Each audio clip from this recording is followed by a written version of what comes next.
Hello everyone and welcome to a really awesome game a lot of you have requested. It's from chess.com Super Chess League organized by Rehasama and Chessbase India, and it's Ding versus Vidit. It's really a fine game. You guys are going to enjoy it. Let's dive straight into it. So Ding with the white pieces opens with d4, and you have to shift into rapid mode because we're covering the US Chess Championship, which is a classical tournament, but these are rapid games, so keep that in mind. And also the little robot in the corner suggests this.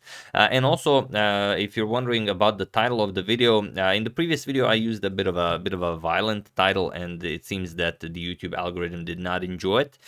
So the outreach was not very impressive. So I'm trying a different approach to try and make the titles as gentle as possible. So I'm just checking if there's a difference. It's not becoming a thing or anything. So d4 by Ding, we have knight to f6 by Vidit, bishop to f4, and now d5. We have e3, and now striking in the center with c5. So some sort of an Indian game, not the London system, as I don't think it could be classified as that without knight to f3.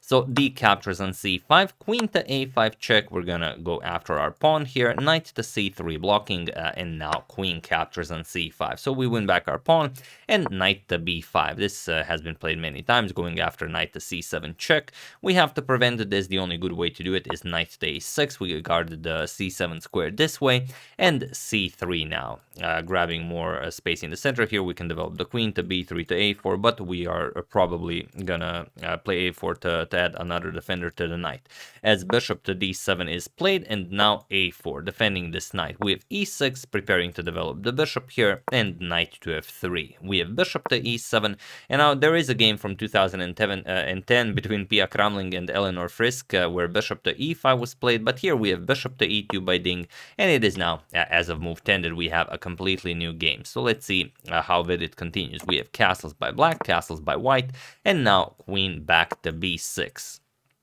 Freeing up the c file for the rooks, but also freeing up the c5 square for the bishop or the knight if needed.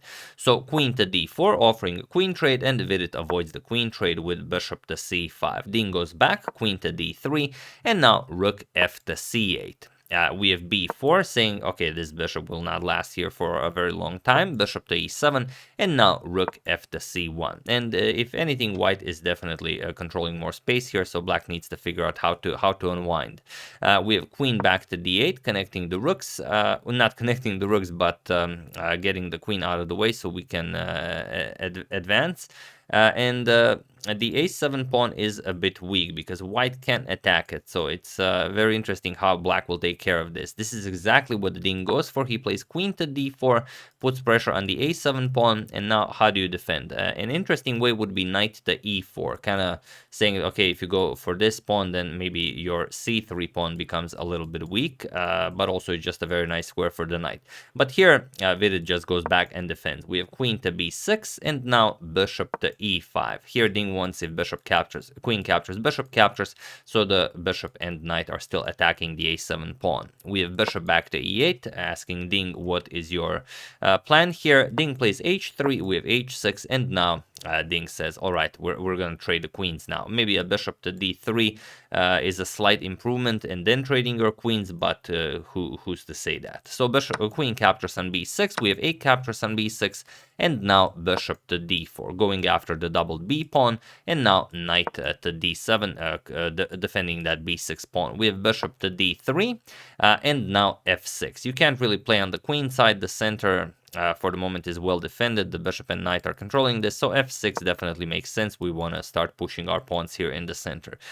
We have e4 by Ding, and now e5, attacking the bishop here. We have bishop to e3, and now it's a very interesting position. There is one move that really makes the game come alive, so feel free to pause the video and try to find this, well, sort of objectively best move for black while I give you a couple of seconds.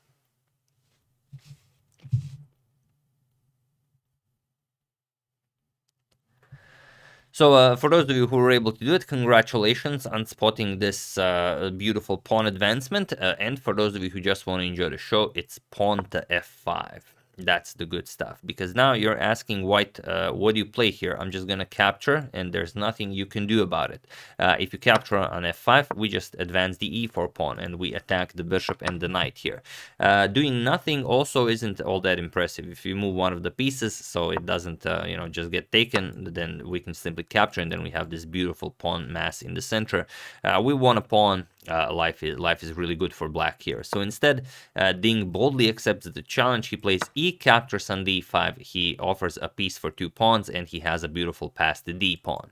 So let's see how the game continues. We have e4. Of course, you now have to play this. d6, attacking the bishop here. Bishop to f6, and now bishop back to e2. Of course, Ding will save the bishop, so he puts it on this long diagonal.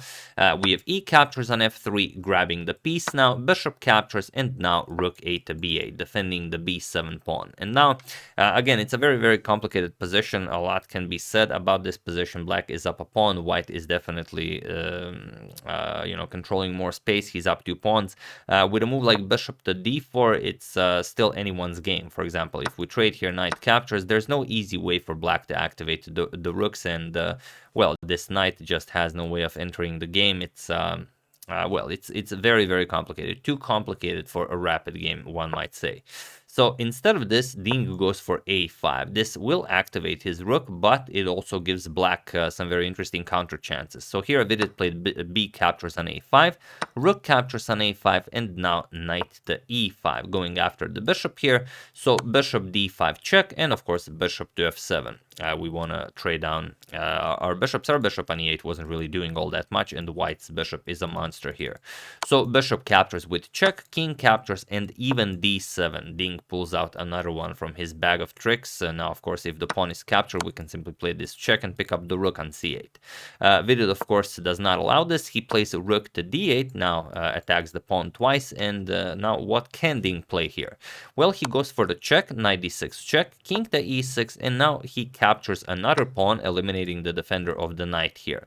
So rook captures on b7, rook captures on a6 with check, and now king to f7. You do not want to touch the dark squares and allow some sort of a check here.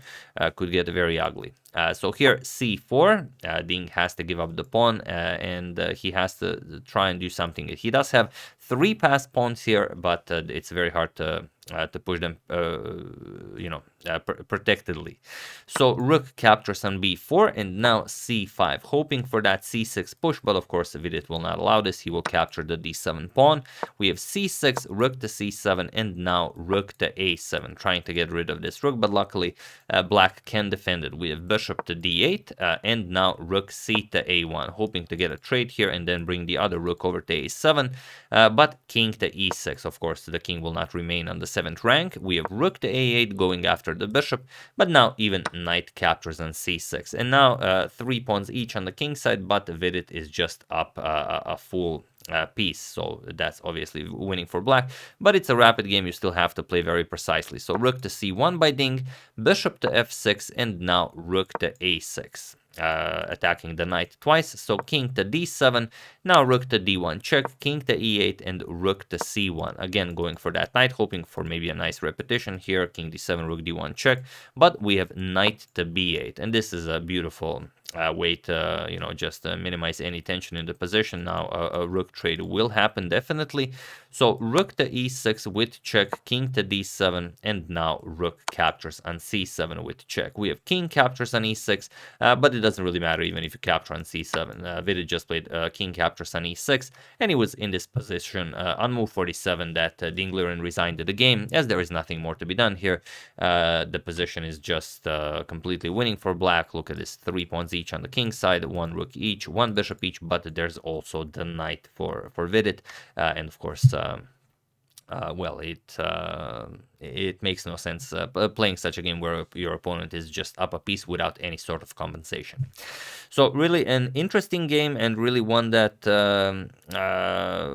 whenever you see a Ding game, he will always go for that one line that looks incredible, that looks superhuman, that completely wild, where everything is hanging, such as this one here. The computer gives 0, 0, 0, but of course to us humans it is not a 0, 0, 0, and it wasn't it wasn't easy finding a good way to continue here in this position, but you know, it definitely was playable. So just this is a really a high-level game, even for a rapid time format. Just this beautiful f5, creating a pass pawn like this, and then, you know, Vidit just outplaying Ding from a very complicated position. But yeah, that's the game. Hope you guys enjoyed it. Thank you very much for suggesting it. I would like to wish a very happy birthday to David Sorudi, and I would like to thank Mr. Hoodie Guy, Tom Deralo, You'll Never Walk Alone, and HB for a contribution to my channel. Thank you a lot. I really appreciate it. As usual, you can check 2 of my previous videos here. Thank you all for watching, and I will see you soon, continuing the coverage of the US Championship and this event, checking up on your wonderful suggestions and whatever else happens in the chess world. Thank you all. I will see you soon, and have an excellent rest of your day.